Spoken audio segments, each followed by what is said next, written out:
Nesse capítulo de número 5, quantos irmãos acham aí? Deixa eu comentar.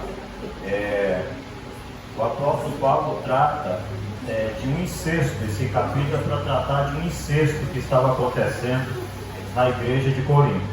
A gente que já estudou desde o primeiro capítulo, a gente viu quantos problemas a igreja de Corinto tinha, apesar de ser uma igreja próspera, né? Uma igreja bem estruturada financeiramente, uma igreja bem estruturada geograficamente, mas era uma igreja com muitos problemas de cunho espiritual. Então, hoje, essa parte da carta do apóstolo Paulo é para um tratamento individual. É claro que ele vai tratar a igreja, mas por causa de um membro da igreja que estava cometendo um grave pecado.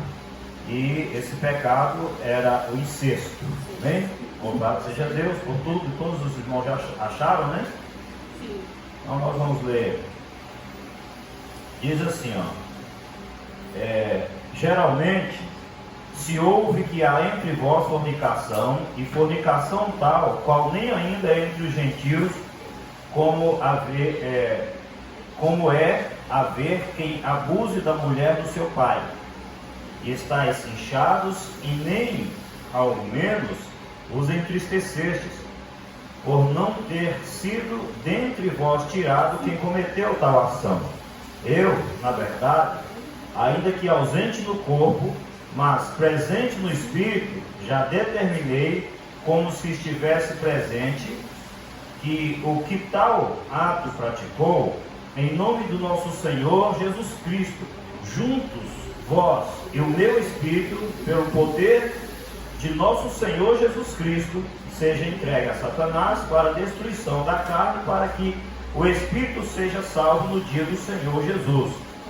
Não é boa a vossa jactância. Não sabeis que um pouco de fermento faz levedar toda a massa? Alimpai-vos, pois, do fermento velho, para que sejais uma nova massa, assim como estáis sem fermento. Porque Cristo, nossa Páscoa, foi sacrificado por nós, pelo que façamos festa, não com fermento velho, nem com fermento da maldade e da malícia, mas com os asmos da sinceridade e da verdade. Já por carta vos tenho escrito que não vos associeis com os que se prostituem. Isso não quer dizer absolutamente com os devassos deste mundo, ou com os avarentos, ou com os roubadores, ou com os idólatras, porque então vos seria necessário sair do mundo. Mas agora escrevi que não vos associeis com aquele que, dizendo ser irmão, for devasso, ou avarento, ou idólatra, ou maldizente, ou beberrão, ou roubador, com tal nem ainda com mais, porque que tenho eu em julgar também os que estão fora? Não julgais vós os que estão dentro, mas Deus julga os que estão de fora. Tirai, pois, dentre vós este inimigo. Amém? Poder sentar, irmãos?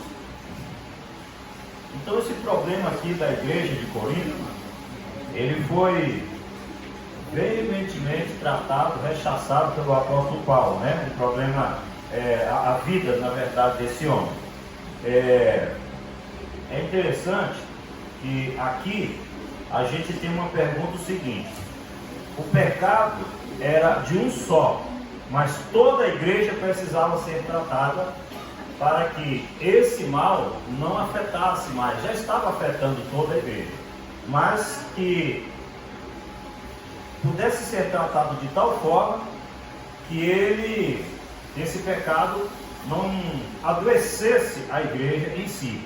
E o maior dos problemas não foi o fato desse homem estar mantendo relação com a mulher do próprio pai, mas o maior problema era a igreja sabedora do assunto e não tratar do assunto. Tinha uma doença dentro de um corpo e não tratava dessa doença. E a preocupação de Paulo é que essa doença se expandisse para todo o corpo, matando todo o corpo. Assim foi tratado essa situação desse homem em Corinto. Aqui diz, comentário bíblico aqui diz assim: a disciplina na igreja não é como a prisão policial de um acusado. Antes, é semelhante ao pai que disciplina um filho. Veja que é diferente. Não é uma ordem aqui, uma prisão ou uma condenação. E simplesmente um tratado de um pai para com o filho. Então assim é que Paulo encara ao enviar essa carta. Vamos tratar a igreja. Veja bem, como eles dizem aqui, ó. A primeira razão para isso é ajudar o pecador ao demonstrar um amor cristão na tentativa de fazê-lo arrepender-se. Então esse é o papel de toda a igreja. A gente vê pessoas na igreja que aos olhos de muitos não deveria estar ali, ou porque que o pastor ele é condescendente, ou tem paciência, ou trata, mas esta é a misericórdia. A palavra do Senhor diz, o Senhor dizendo: misericórdia eu quero e não sacrifício. Então a misericórdia, ela é vamos dizer assim, a força motriz da igreja. Foi por ela que Jesus veio, por amor e misericórdia, para morrer por nós. A igreja cristã, ela tem que ter essa virtude, a misericórdia. Só que veja como o apóstolo Paulo encara esse problema. A igreja estava encarando o problema de uma forma um tanto quanto liberal, Aqui estava muito liberal, eles estavam nem sequer sentindo dor por isso. É como se um dedo tivesse apodrecendo e todo o corpo não sentisse essa dor por esse mal que estava acontecendo. E como nós somos um só corpo, nós temos que sentir essa dor. Então é terrível um cristão viver em pecado com uma pessoa não salva e a igreja não fazer nada a respeito. Esse era o problema. A igreja, ela é uma instituição que ela precisa ser mansa como uma pomba, mas prudente como uma serpente. O que quer dizer isso? Devemos tratar com amor, com misericórdia, receber com espírito de mansidão, mas quando a gente percebe que há um mal ou um pecado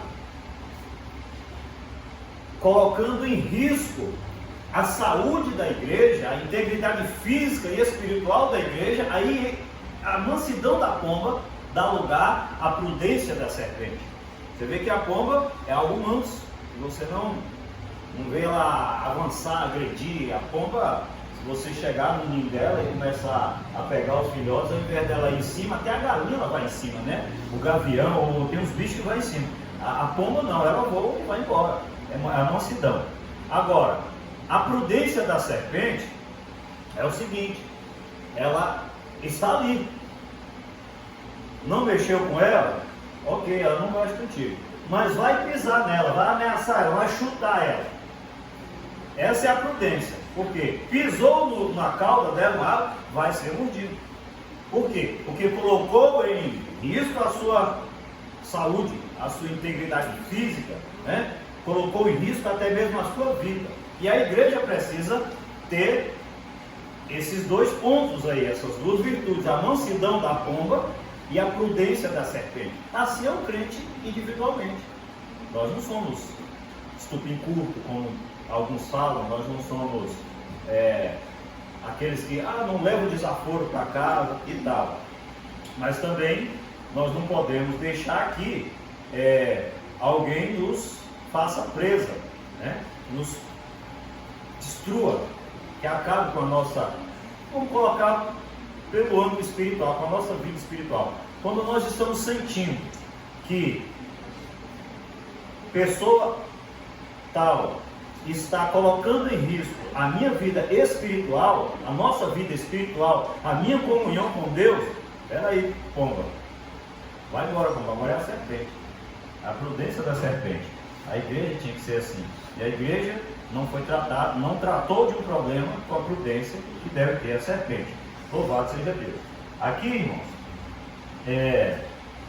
Paulo disse o seguinte: eles deveriam lamentar ao olhar, né? Ao falar. Ele usou a palavra grega que significa prantear. Então ele falou: vocês deveriam estar pranteando, vocês deveriam estar sentindo esse mal, e ninguém está tratando esse mal. Nós estamos vendo um mal na igreja e ninguém está tratando. Então diz assim, ó, a gente sabe que é um problema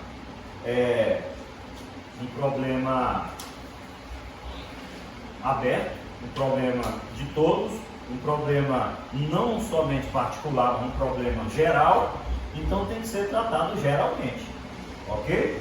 Então, o que acontece aqui? O que Paulo trata com toda aquela igreja era um só, um era o pecador, né? Mas a igreja toda estava sendo repreendida. É isso que a gente precisa entender isso aí. Vamos ver por que Paulo então trata toda a igreja por causa de um. Vamos ver por que nós devemos fazer isso. Isso está em Romanos, né? Romanos 12, 4 e 5. Romanos 12, 4 e 5. Vamos olhar ali para a gente. Olha só. Porque assim como um corpo temos muitos membros, e todos os membros têm a mesma operação, não, né? Assim, volte lá, volta do quarto. E todos os membros têm a mesma operação, é isso? E nem todos, oh meu Deus, é verdade, perdão. Nem todos têm a mesma operação, isso é verdade, porque cada membro tem a sua função no corpo. Agora o 5, assim nós, que somos muitos, somos um só corpo em Cristo, mas individualmente somos membros uns dos outros. É por isso que Paulo estava tratando toda a igreja por causa dele. Um só corpo nós somos. Por exemplo, aqui, assim como a gente, igreja, é um só corpo na hora de vamos cobrir a casa de alguém, o telhado de alguém que está vindo a chuva e tal, todo mundo se une, vai ali, é um só corpo. Pastor, a irmã tal, fulano de tal, está precisando de uma cesta básica. Um só corpo, todo mundo se ajuda. Está precisando de pagar uma energia, um gás, alguma coisa, todo mundo se junta. Não é isso? Um só corpo. Assim também, quando um irmão está em pecados, em adultério, toda a igreja precisa tratar essa pessoa também. É claro que a liderança vai à frente, trata essa pessoa. Se essa pessoa aceitar o tratamento, aí sim, passa-se para todos ajudarem no tratamento e não fazer vista grossa. A igreja não deve fazer vista grossa para pecado de ninguém. Amém, irmãos? Olha como aqui Paulo está dizendo, nós somos um só corpo, irmão. A gente tem uma glândulazinha de 15 a 20 centímetros no organismo, que chama-se pâncreas. Poucos dias a gente perdeu um pastor amigo porque esse pâncreas morreu. Pastor Freire, novo, homem novo, câncer de pâncreas. Uma glândula, nenhum órgão é. Vejam a seriedade que é um membro apodrecendo dentro de um corpo. A igreja é o corpo. E o mais, assim, devemos ter mais atenção de tudo, que é o corpo de Cristo. Agora imagina o corpo de Cristo doente por causa do pecado. E aqui estava acontecendo nada mais, nada menos do que um incesto. Um homem estava mantendo relação com a mulher do seu pai. Era, no caso, que era a madrasta. Não era a mãe, mas era a madrasta. E isso, Paulo chega para a igreja e diz, olha, peraí, se houve, já estamos ouvindo que há entre vós fornicação tal, que nem no meio dos gentios isso acontece. Aí Paulo, ao repreender, ele diz assim, na verdade que eles deveriam ser tratados por toda a igreja, e se ele recusasse, poderia ser entregue até a Satanás. Vamos ver isso aqui? Versículo 4, voltando para Coríntios, 5, em nome do nosso Senhor Jesus Cristo, juntos, vós e o meu Espírito. Por que Paulo dizia que vamos tratar juntos, vós e o meu Espírito? Porque Paulo não estava lá, mas o Espírito dele estava. Quer dizer, o meu Espírito, o meu sentimento, o sentimento de Paulo por aquela igreja estava lá, estava presente. É tanto que Paulo enviou na carta aos Coríntios o seu sentimento. Ele se sentia a dor. Ele está dizendo aqui, em outras palavras, eu sinto essa doença, essa enfermidade. Nós somos um corpo, estamos doentes por causa de um só. Vamos entender isso aí, viu, irmão? Quando a gente está em uma situação, a gente está adoecendo toda a igreja. Aí o versículo 4, então, em nome do nosso Senhor Jesus Cristo, juntos vós e o meu Espírito, pelo poder de nosso Senhor Jesus Cristo. Aqui, olha só esse trio aí, né? Seja entregue a Satanás para a destruição da carne, para que o Espírito seja salvo no dia do Senhor. Isso aqui é interessante. Eu queria até frisar algo aqui para os irmãos, que Paulo usa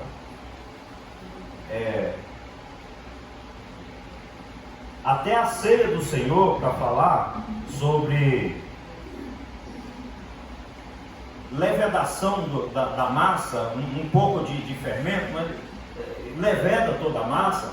Quando ele fala assim, ó, essa pessoa aqui, isso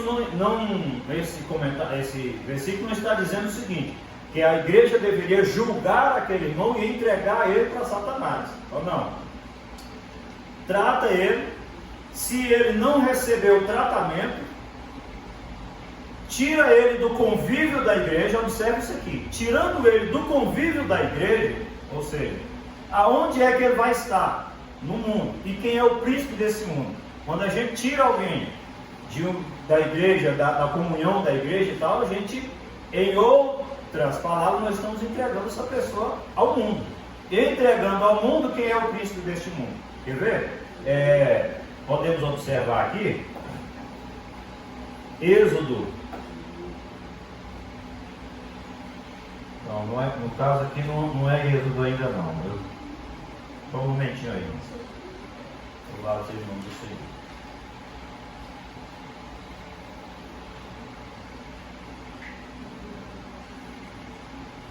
Aqui trata, irmãos, exatamente dá uma olhada em Êxodo 12, 15, porque para o judeu, o pecado aqui, o fermento, ele simbolizava o pecado, né? Então diz assim: 7 dias comereis pães ázimos, ao primeiro dia tirareis o fermento das vossas casas, né? É isso aqui que Paulo está querendo dizer. Tira o pecado do nosso meio, tira esse iníquo daí, né? Porque ele é o fermento que leveda toda a massa. Tire da vossa casa, porque qualquer que comer pão levedado, desde o primeiro até o 7º dia, aquela alma será cortada de Israel. Observa aqui. E ao primeiro dia haverá santa convocação. Também ao 7º dia tereis santa convocação. Nenhuma obra se fará neles, senão o que cada alma houver de comer. Isso somente aprontareis para vós. O que Paulo está dizendo aqui, ó, tira esse nico aí, tira esse fermento, porque ele vai levedar toda a massa. Não se pode adorar a Deus, não se pode cultuar a Deus dessa forma. Então, é exatamente isso que ele está dizendo aqui. Ao entregar, ao colocar esse indivíduo em desconvívio ali, né, com a igreja, está entregando a Satanás, porque está no mundo. O príncipe deste mundo é Satanás. Qualquer pessoa que sai da proteção de Deus, da proteção da igreja, da congregação, e está fora da comunhão da igreja, cuidado, porque ele está sendo entregue a Satanás, que está sendo entregue ao príncipe desse mundo, que é Satanás. Amém? Então era isso que ele queria dizer. Ao tirar essa pessoa da comunhão da igreja, ela está sendo entregue a Satanás. Então diz assim: limpai-vos, pois, do fermento velho. Porque o versículo 6: não é boa a vossa jactância. Não sabeis que um pouco de fermento faz levedar toda a massa? Isso aqui é o que mais se vê em detrimento de um todo, um só estragando tudo. Você pega uma fruta, uma laranja, mofa, e coloca ali no meio das laranjas boas e deixa ali. Vai lá amanhã para ver, ela passa aquele mofo, vai, entendeu? O fermento, um pouquinho assim, a Júlia faz bolo, faz pão aí, a farinha de trigo, as outras coisas, é muita coisa, não é? É grande, faz crescer, mas o fermento é só um pouquinho, você não pode pôr muito, mas um pouquinho que põe, ele azeda e fermenta toda a massa. Era isso que Paulo estava tratando ali. Vamos aprender a tratar o pecado na igreja, a tratar pessoas na igreja dessa forma. Reúne todo mundo e trata. Até acerca do pecado de um irmão, ali em Mateus, a gente vê que o Senhor manda tratar assim. Olha, o irmão que pecar, que tiver nessa situação e tal, principalmente individualmente, irmão contra irmão ali, se ele fez alguma coisa contra ti, se ele te fez o mal, se pecou contra ti, vai a ele e trata com ele. Tem muita gente que prega esses textos dizendo, vai e peça perdão. A Bíblia não manda pedir perdão para quem pecou contra ti, não. É um monte de gente que prega isso, eu vi isso há muito tempo. São 2 textos. O primeiro texto diz, se o teu irmão pecar contra ti, vai e repreende. A Bíblia manda repreender. Se ele ouvir, pronto, acabou a contenda, ganhaste do teu irmão. Se ele não ouvir ainda, olha só, é esse que Paulo estava ensinando, não é o que Jesus disse. Se ele não ouvir, leva consigo 2 ou 3. E ainda não ouvindo 2 ou 3, leva à igreja. Olha o que Paulo disse aqui, chegou na igreja, ouviu, né? Olha aí, está aqui, Mateus. Mas se não te ouvir, leva ainda contigo 2, para que pela boca de 2 ou 3 testemunhas, toda a palavra seja confirmada. Agora, se não ouvir, eis aí, se não as escutar, diz à igreja. E se também não escutar a igreja, considere ele como gentil e publicano. Esse considerar como gentil e publicano é a mesma coisa que Paulo estava dizendo aqui, entregar ao livro. Entendeu?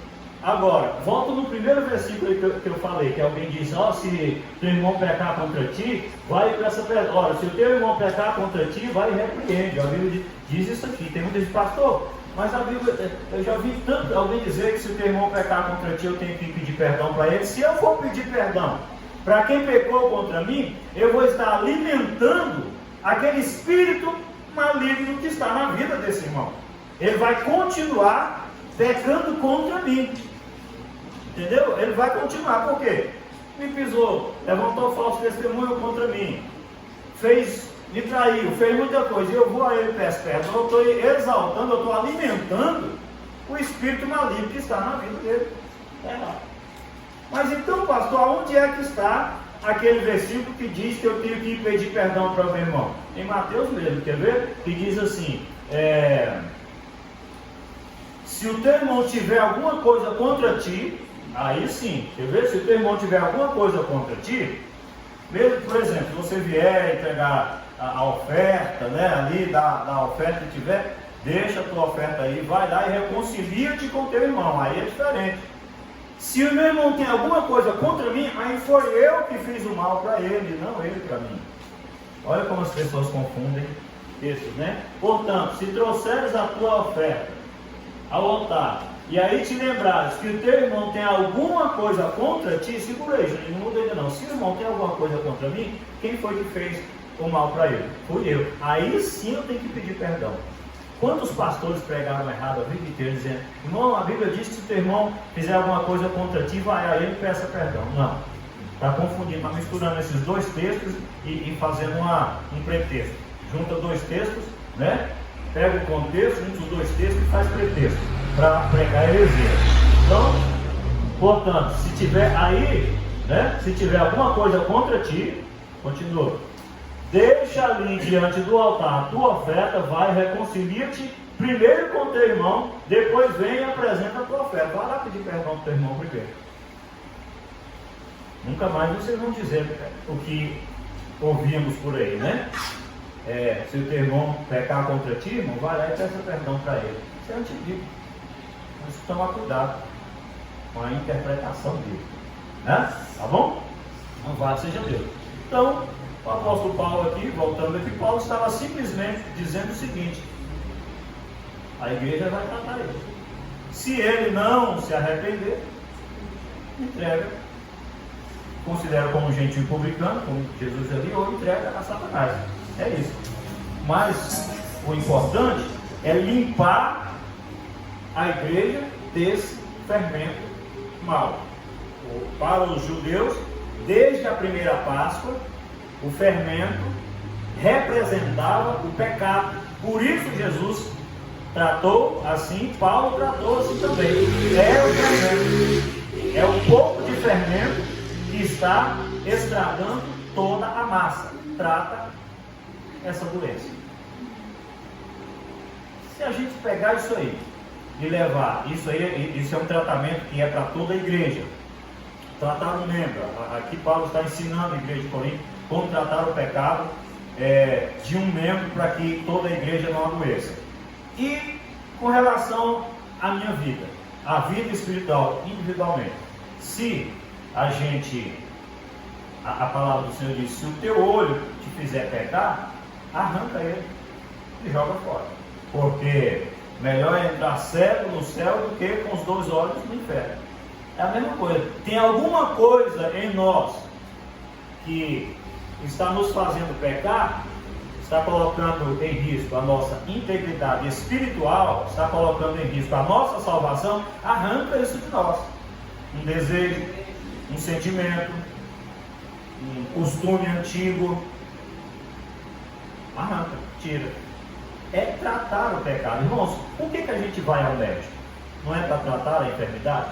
Por exemplo, outro dia, o meu irmão teve que amputar no pé. Ou ele amputava esse pé, ou já estava morto, já estava enterrado. Está doente. Tem que tirar. Assim é também para a nossa vida espiritual. Nós estamos tratando aqui a igreja, é a igreja que Paulo estava tratando. Mas vamos levar isso para a nossa vida, espiritualmente falando. Temos que tratar.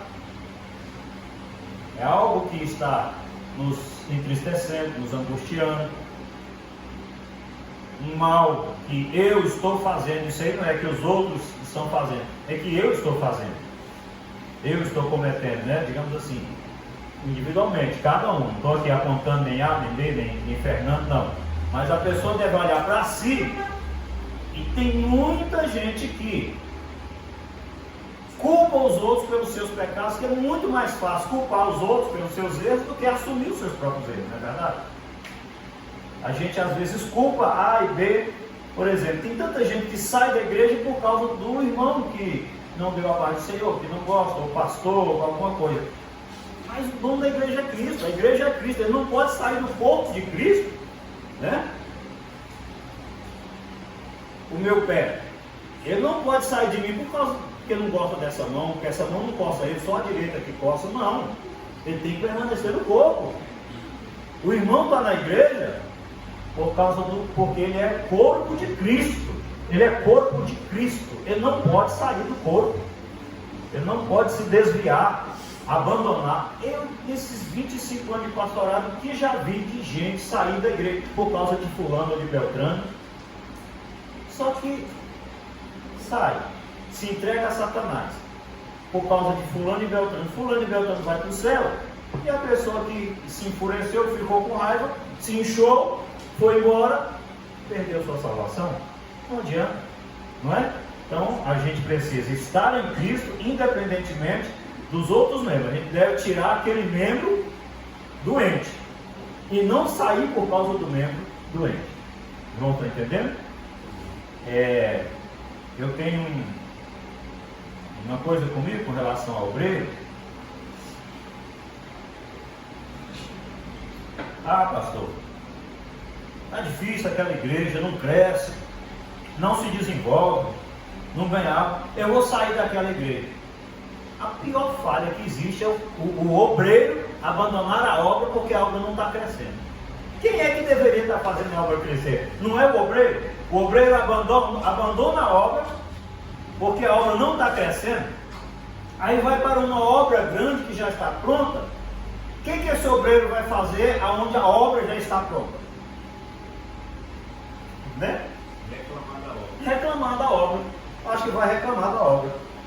Então, quer observar obreiros?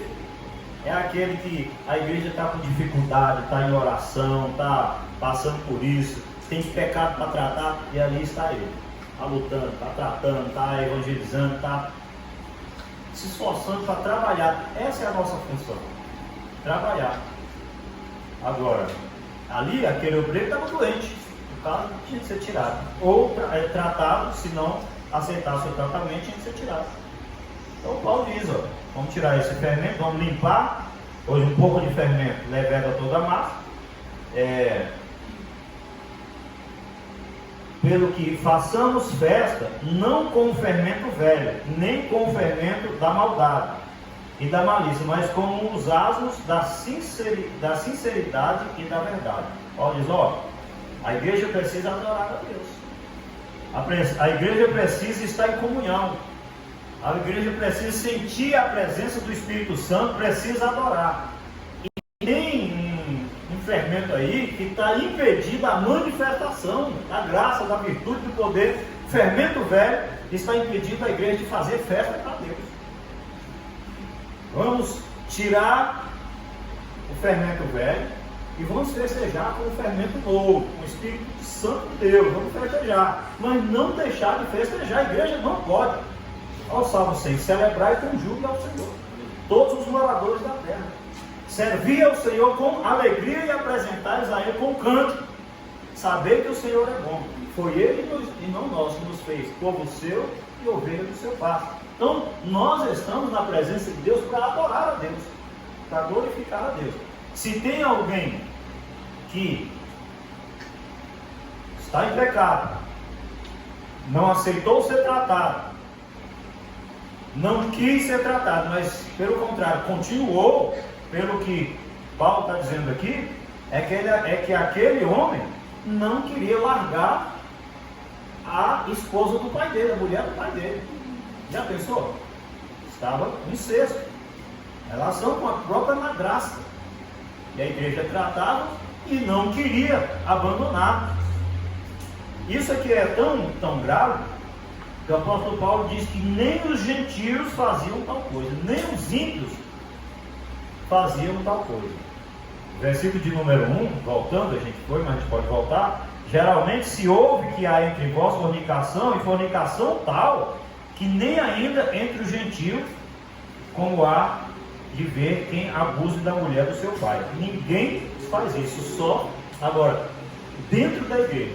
Como é que a igreja vai mudar o mundo fazendo as mesmas coisas que o mundo faz? Sem lógica, né? Como a igreja vai transformar o mundo, vai mudar o mundo fazendo o que o mundo faz? Ou coisas piores do que o ímpio, os gentios, os ímpios.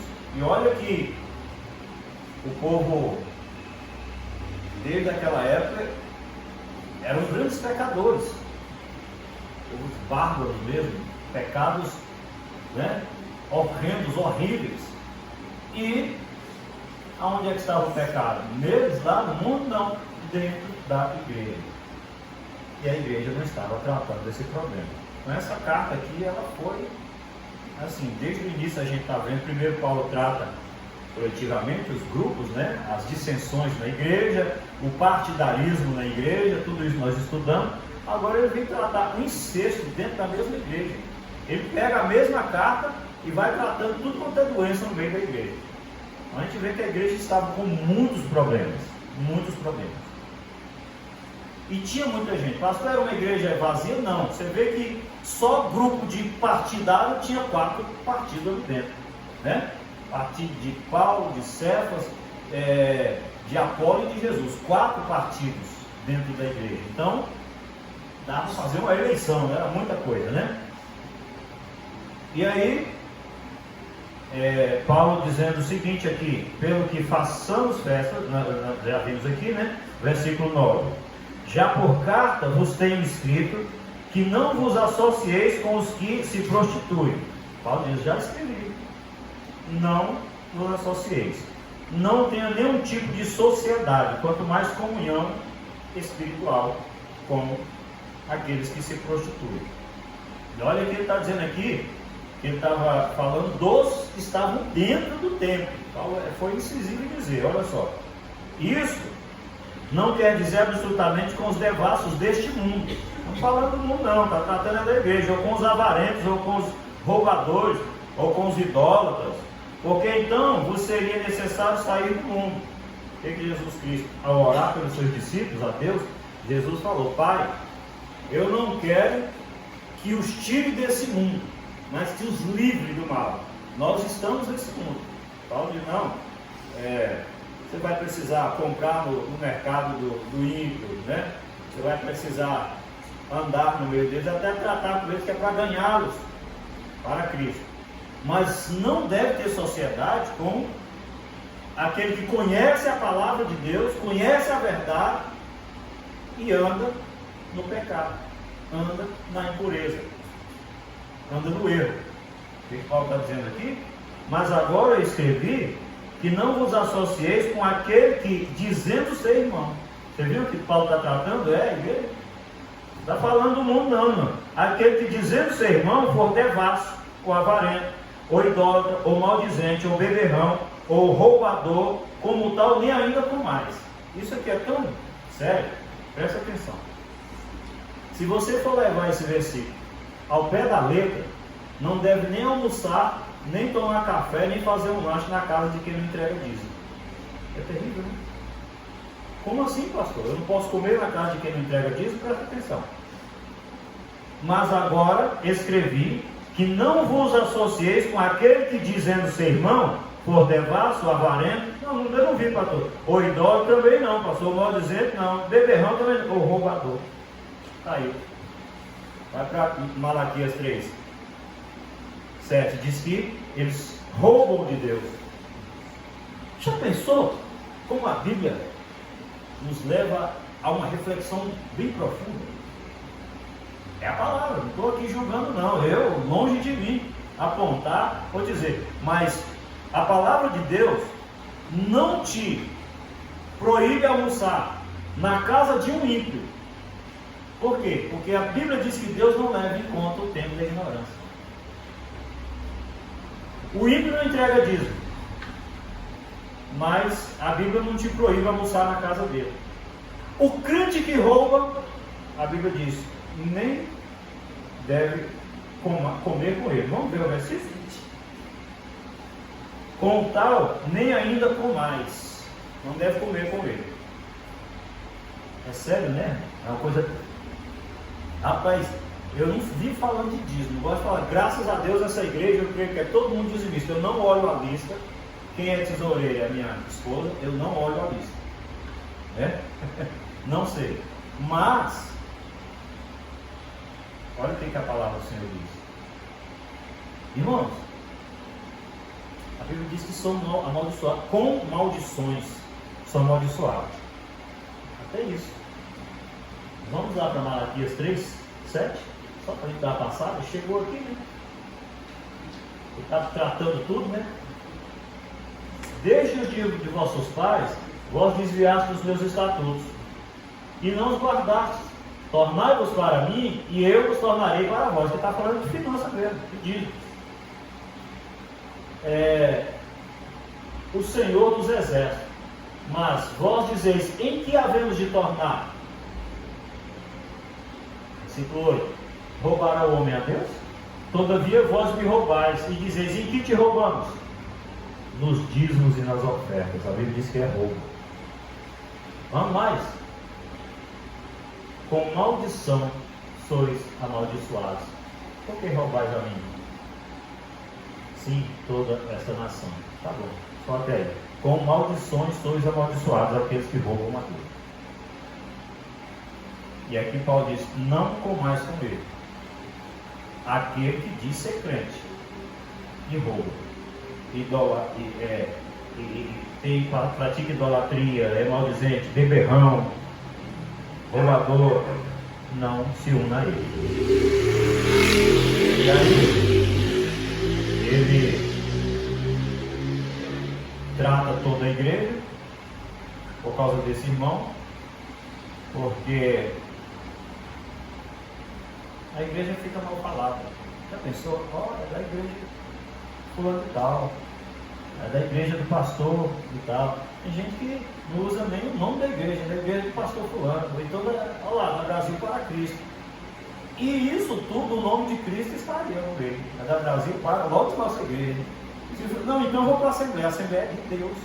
Não pode levar esse nome para o mal de jeito nenhum, né? A Assembleia é de Deus, a Brasil é de Cristo. Então não pode, né? Louvado seja o nome de Jesus. Paulo encerra dizendo o seguinte: porque tenho eu em julgar também os que estão de fora. O que tenho eu a julgar os que estão de fora, né? Não, deixa eu julgar o mundo, olha só. Deixa Jesus julgar o mundo. Não julgais vós os que estão dentro. O que Paulo está dizendo? Vocês não julgam o que está dentro, não estão limpando, ou tirando o que está fazendo mal lá fora, lá fora. Aqui dentro é aqui dentro. Vamos tratar aqui. Aí, mas Deus julga os que estão de fora. Deus vai julgar. Deixa ele, ninguém julga os que estão de fora. Vamos tratar os que estão dentro da igreja. Vamos tratar. Nós somos uma comunidade. Vamos tratar de todo tipo de doença: física, espiritual, material, financeira, ministerial. Vamos tratar tudo aqui, tudo. Vamos juntar, vamos tratar. Vamos aprender a tratar os nossos membros uns dos outros, né? Você vê o carinho que o nosso corpo tem um com o outro, né? O olho sentiu uma coceira, vem logo o dedo, ajuda, né? O cabelo está despenteado, vem a mão e ajuda a pentear. A unha está grande, vem a outra mão e corta. Tudo isso o cérebro comandando. Vamos tratar uns dos outros, né? Vamos tratar. O cérebro é Cristo, ele está comandando todos nós. Vamos tratar uns dos outros, porque o nosso cérebro está mandando, que é o nosso Senhor. Ele está mandando.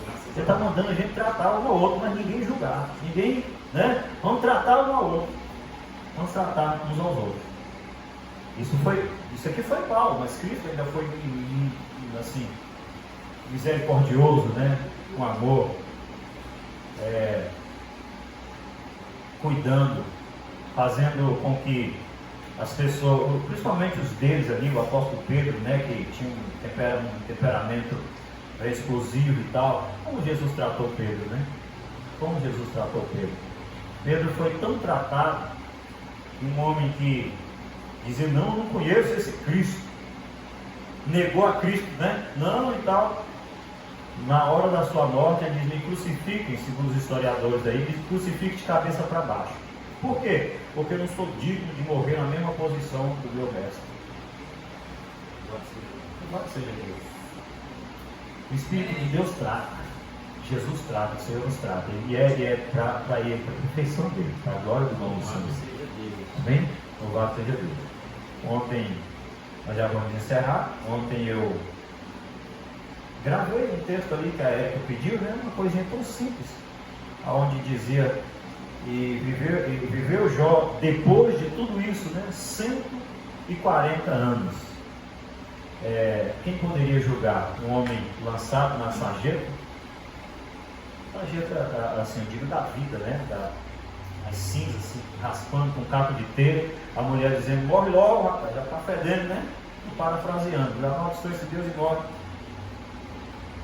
Depois disso, Jó viveu 140 anos e teve em dobro tudo quanto antes ele possuía. Deus tem um depois disso para mim. Deus tem um depois disso para você. Sempre há um depois disso. Passarão os céus e a terra. Tudo vai passar. Somente a palavra de Deus não vai passar. E ela disse que Deus tem um depois disso. Amém? Porque eu bem sei os pensamentos que penso acerca de vós. Pensamento de bem e não de mal, para vos dar o fim que esperais. Deus tem um depois disso para nós. Louvado seja Deus. Então, nós vamos nos colocar de pé. Fiquemos com a lição que esse homem foi tratado, né? Nós devemos ser tratados.